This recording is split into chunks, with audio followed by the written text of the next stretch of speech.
المجيد والفرقان الحميد. فأعوذ بالله من الشيطان الرجيم. بسم الله الرحمن الرحيم. يا أيها الذين آمنوا كتب عليكم الصيام كما كتب على الذين من قبلكم لعلكم تتقون. صدق الله العظيم. وقال النبي صلى الله تعالى عليه وسلم: الصوم لي أنا أجزي به، أو كما قال عليه الصلاة والسلام.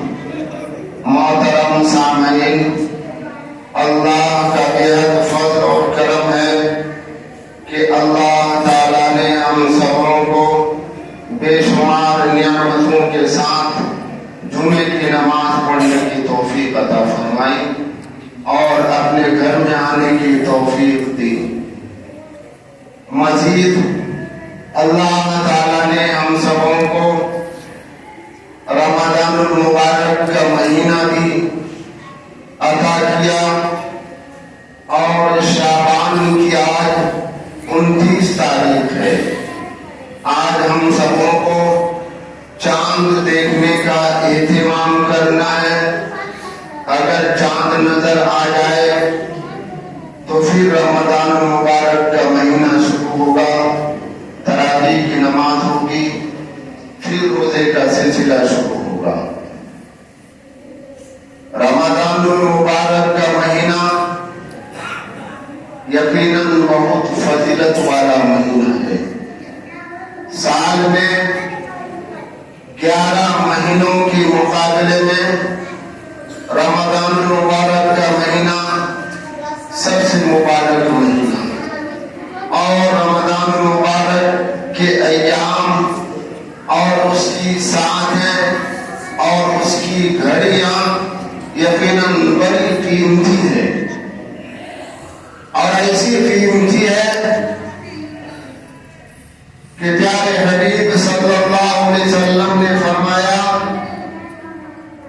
کہ جو رمضان میں نفل اور سنت ادا کرے گا فرض کے برابر اسے ثواب ملے گا، اور جو فرض کی ادائیگی کرے گا اس مبارک مہینے میں 70 فرض کے برابر اسے ثواب عطا کیا جاتا ہے۔ یہ ہے اس مہینے کی اہمیت، یہ ہے اس مہینے کی فضیلت اور یہ برکت۔ کلام اللہ کی آیت کریمہ میں اللہ تعالیٰ نے فرمایا: یا ایھا الذین آمنوا کتب علیکم الصیام، اے ایمان والو تم پر رمضان کے روزے فرض کیے گئے جیسا کہ اس سے پہلے لوگوں پر بھی فرض کیا گیا تھا۔ اللہ تعالیٰ کا یہ حکم گویا اس طرح ہے کہ ایمان والو صرف تمہارے ہی اوپر یہ روزے فرض نہیں کیے گئے اور تمہیں صرف حکم نہیں دیا گیا، بلکہ روزے کا حکم اس سے پہلی امت پر بھی تھا، اور اس سے پہلی امت میں بھی روزے کا سلسلہ رہا، لیکن اس کا طریقہ الگ رہا اور اس کی نوعیت الگ رہی۔ لیکن یہ رمضان المبارک کے روزے باضابطہ تمہارے اوپر فرض کیے گئے اور اس سے پہلے بھی فرض کیا گیا تھا۔ آگے چل کر اس رمضان کی حقیقت اور ان کے مقصد کی طرف اشارہ کیا کہ رمضان کے روزے تم پر فرض کیوں کیا، تمہیں بھوکے رکھنے کا مقصد کیا ہے، پیاس لگتی ہے تمہیں روکنے کا مقصد ہمارا کیا ہے، شدت کی بھوک لگتی ہے لیکن میرا حکم ہے کہ تمہیں کھانا نہیں ہے، اور دیگر چیزوں کی خواہش تمہیں آتی ہے لیکن میرا حکم ہے کہ تمہیں اس کی تکمیل نہیں کرنی ہے۔ صبح صادق سے لے کر غروب آفتاب تک تمہیں کھانے پینے اور ازدواجی تعلقات ان ساری چیزوں سے تمہیں باز رہنا ہے۔ آخر میں نے تمہیں روکا کیوں اور تمہیں کھانے پینے اور خواہشات کی تکمیل سے ہم نے منع کیوں کیا؟ اس کی وجہ کیا ہے؟ کیا تمہیں بھوکا رکھ کر ہمیں پریشان کرنے کا مقصد ہے؟ پیاس شدت کی لگ رہی ہے لیکن طبیعت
حضرت عمر فاروق رضی اللہ تعالی عنہ جو خلیفۃ المسلمین ہیں، وہ حضرت ابی بن کعب رضی اللہ تعالی عنہ جو بڑے قاری صحابہ میں سے تھے، قرآن اور تجوید کو بڑے اچھے انداز میں پڑھا کرتے تھے، حضرت ابی بن کعب رضی اللہ تعالی عنہ، تو حضرت عمر فاروق رضی اللہ تعالی عنہ حضرت ابی بن کعب رضی اللہ تعالی عنہ سے پوچھے کہ ہمیں یہ بتائیے کہ تقویٰ کس چیز کا نام ہے؟ تقویٰ آخر کہتے کس کو ہیں؟ کلام اللہ میں جگہ جگہ تقوی کی بات کی گئی ہے، تقوی کے بارے میں بتلایا گیا ہے، ایک ایمان والے کو تقوی کی صفت سے متصف ہونے کو کہا گیا ہے، آخر تقوی ہے کیا؟ ذرا ہمیں بتا دیجیے۔ حضرت ابی بن کعب رضی اللہ تعالی عنہ حضرت عمر فاروق رضی اللہ تعالی عنہ کو بتایا کہ بتاؤ تم نے کبھی خاردار راستے کو کبھی تم نے طے کیا؟ ایسے جنگل میں جہاں پر راستہ بھی تنگ ہو اور دونوں طرف سے کانٹے ہی کانٹے ہوں اور تمہیں اس راستے سے گزرنا ہو، کبھی تمہیں ایسا اتفاق ہوا ہے؟ حضرت ابی بن کعب رضی اللہ تعالیٰ عنہ نے پوچھا، کس سے پوچھا؟ حضرت عمر فاروق رضی اللہ تعالیٰ عنہ سے پوچھا کہ ایسے تنگ راستے میں آپ کا گزر ہوا ہے کہ جہاں پر کانٹے ہی کانٹے دونوں طرف سے ہو، راستہ بھی تنگ ہو اور تمہیں اس راستے کو طے کرنا ہے، کبھی تمہیں اتفاق ایسے راستے کا ہوا ہے؟ تم نے کبھی چلا ہے؟ حضرت عمر فاروق رضی اللہ تعالیٰ عنہ جواب دینے لگے کہ ہاں، مجھے تو بارہا ایسا اتفاق ہوا ہے کہ جنگل میں راستے تنگ ہیں، دونوں طرف سے کانٹے ہی کانٹے ہیں اور ہمیں وہ راستہ بھی طے کرنا ہے۔ تو حضرت ابی بن کعب رضی اللہ تعالیٰ عنہ کہنے لگے کہ ایسے راستے کو جب طے کرنا ہوتا ہے تو تمہاری شکل کیا ہوتی ہے؟ تم اس راستے کو کس انداز میں طے کرتے ہو؟ حضرت عمر فاروق رضی اللہ تعالیٰ عنہ فرمانے لگے کہ جب مجھے ایسا راستہ طے کرنا ہوتا ہے تو میں اپنے کپڑے کو سمیٹ لیتا ہوں اور اس طرح میں اپنے کپڑے کو باندھ لیتا ہوں کہ کہیں میرے کپڑے کانٹے میں نہ الجھ جائے، کیونکہ راستہ بھی تنگ ہے، دونوں طرف سے کانٹے ہی کانٹے ہیں، تو ایسے راستے کو طے کرنے کے لیے میں اپنے کپڑے کو بالکل باندھ لیتا ہوں اور سمیٹ لیتا ہوں اور بچ بچا کے میں راستہ طے کرتا ہوں۔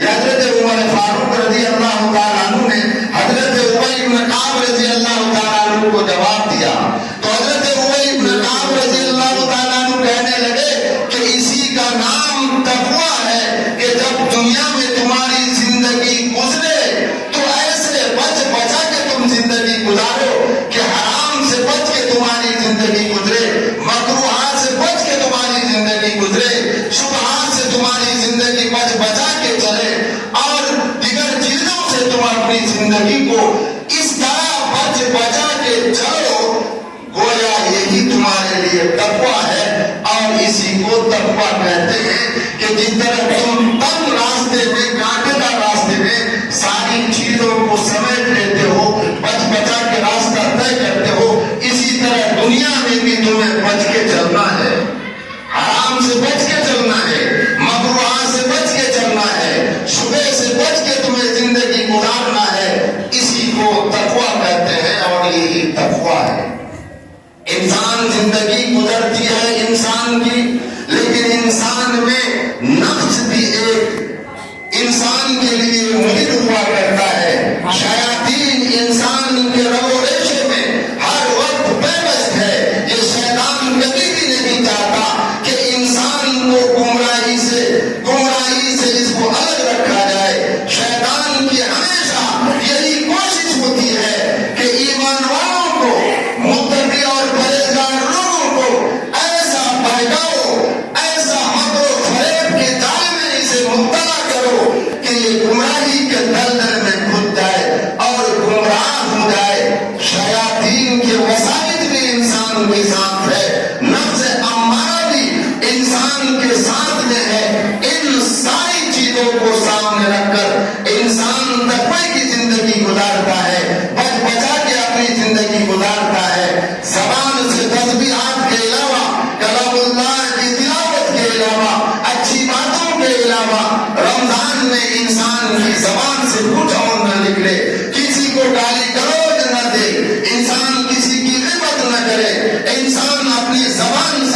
کو تکلیف نہ دے، انسان اپنے ہاتھوں سے کسی کے لیے برا نہ سوچے، اپنے ہاتھوں سے تکلیف نہ پہنچائے۔ اللہ نے پیر دیا ہے، ان پیروں کے ذریعے چل کر کسی ظلم کے کاموں کی طرف انسان نہ جائے۔ اسی کا نام ہے تقویٰ، اور اسی کو کہتے ہیں پرہیزگاری۔ اور ہم سبوں کے روزے کا حال یہ ہے کہ رمضان ہی میں زیادہ جھگڑے کرنے لگتے ہیں، رمضان ہی میں زیادہ کمائی کے راستے ہم تلاشتے ہیں کہ رمضان میں کون سا بزنس کیا جائے، ہمیں زیادہ سے زیادہ فائدہ ہو، جبکہ رمضان مبارک آیا اس لیے تھا کہ یہ نیکیوں کا موسم تھا، یہ نیکیوں کا سیزن تھا۔ 11 مہینے کے مقابلے میں انسان اس مہینے میں اپنی نیکیوں کو دوبارہ کر لیتے، اپنے کو جنت کا مستحق بنا لیتے، برائیوں سے بچ کر، روزے رکھ کر، تقوی کی صفت اپنا کر انسان اللہ کا محبوب و مقرب بندہ بن جاتا، جنت کا مستحق اپنے آپ کو بنا لیتا۔ استغفار اور کلمہ طیبہ لا الہ الا اللہ کی کثرت کر کے انسان اپنے آپ کو جنت کا مستحق بنا لیتا، توبہ و استغفار کر کے اپنے پچھلے تمام گناہوں کو ختم کر دیتا۔ لیکن رمضان میں ہمارے یہاں جس طرح اس کا اہتمام ہونا چاہیے، جس طرح اپنے آپ کو اس میں لگا دینا چاہیے، اور انسان کو یہ سوچنا چاہیے کہ نیکی اور بھلائی کے کمانے کا ایک سیزن آیا ہے، ہمیں سب کچھ چھوڑ کر ہمیں اس کام میں لگ جانا چاہیے کہ ہماری نیکیاں اور بھلائیاں ہماری زندگی میں زیادہ سے زیادہ کیسے آ جائیں۔ اس لیے حدیث میں کہا گیا کہ کبھی افسوس اس انسان کے لیے ہے کہ رمضان مبارک کا مہینہ اس کے سامنے آیا، نیکی کر کے توبہ و استغفار کر کے اپنے آپ کو جنت کا مستحق وہ نہیں بنا سکا۔ اس لیے آج یہ طے کیجیے کہ رمضان مبارک کے مہینے میں جس طرح ہمیں رہنا چاہیے انشاءاللہ تعالی اس طرح روزے رکھیں گے، اور ہم اپنی زندگی کو رمضان میں اس طرح گزاریں گے جس طرح آقائے دو جہاں پیارے حبیب صلی اللہ علیہ وسلم کو پسند ہے۔ ہم اپنی منمانی زندگی ہم نہیں گزاریں گے، ہم پیارے حبیب صلی اللہ علیہ وسلم کی شریعت، آپ کے فرمان، آپ کے اصول کے مطابق ہم اپنی زندگی کو گزاریں گے۔ اصل میں یہی روزے کا مقصد ہے۔ یا ایھا الذین آمنوا کتب علیکم الصیام کما کتب علی الذین من قبلکم لعلکم تتقون، کہ تم پرہیزگار بن جاؤ، تم متقی بن جاؤ۔ اس لیے میں نے تم پر روزے فرض کیے گئے۔ ہمارا مقصد روزہ فرض کرنے کا اور کچھ نہیں ہے، تمہیں تکلیف میں مبتلا نہیں کرنا ہے، تمہیں پریشان کرنے کا مقصد نہیں ہے۔ ہمارا مقصد ہے تمہاری زندگی تقویٰ والی زندگی ہو جائے، ہمارا مقصد ہے پرہیزگاری والی زندگی تمہاری ہو جائے، ہمارا مقصد یہ ہے ربچائی زندگی تمہاری بن جائے، ہمارا مقصد یہی ہے آقائے دو جہاں پیارے حبیب صلی اللہ علیہ وسلم کی تعلیمات کی روشنی میں تمہاری زندگی گزر جائے۔ یہی روزہ فرض کرنے کا مقصد ہے، اور کوئی مقصد ہمارا نہیں ہے۔ امید یہ ہے کہ آپ تقوی کی صفت کے ساتھ انشاءاللہ تعالی روزے رکھیں گے، آپ روزے کا اہتمام کریں گے، رمضان میں گالی گلوچ ہرگز نہیں کریں گے، جھگڑے نہیں کریں گے، آپس میں بگاڑ نہیں کریں گے، آپس میں دشمنی نہیں کریں گے۔ اگر کوئی جھگڑنے کو تیار ہو جائے، لڑائی کو تیار ہو جائے، تو آپ اس سے یہ کہیں گے کہ میں روزے سے ہوں، میں روزے میں تم سے جھگڑا نہیں کر سکتا، میں تم سے لڑائی نہیں کر سکتا، روزے میں یہ ساری چیزیں غلط ہے۔ آپ کے دلوں میں یہ جذبات، آپ کے دلوں میں یہ احساس ہو، اگر اسی طرح ہم روزے رکھیں گے، ہم رمضان کے مقاصد کو ہم سامنے رکھ کر ہم روزے رکھیں گے، انشاءاللہ تعالی متقی کی زندگی ہوگی۔ اللہ ہمیں محبوب و مقرب بنا دے گا، اور جو حالات ہمارے سامنے ہو رہے ہیں، اللہ کا محبوب اگر ہم بن جائیں گے، اللہ ہماری دعا کو قبول کرے گا، اللہ اپنی رحمتوں کے دروازے کھولے گا، اللہ کی طرف سے مدد اور رحمت ہوگی انشاءاللہ۔ لیکن جس طرح روزہ رکھنے کی بنیاد ہے، جس طرح روزہ رکھنا چاہیے، اسی طرح ہم رکھیں گے تو انشاءاللہ اللہ نے جو وعدہ کیا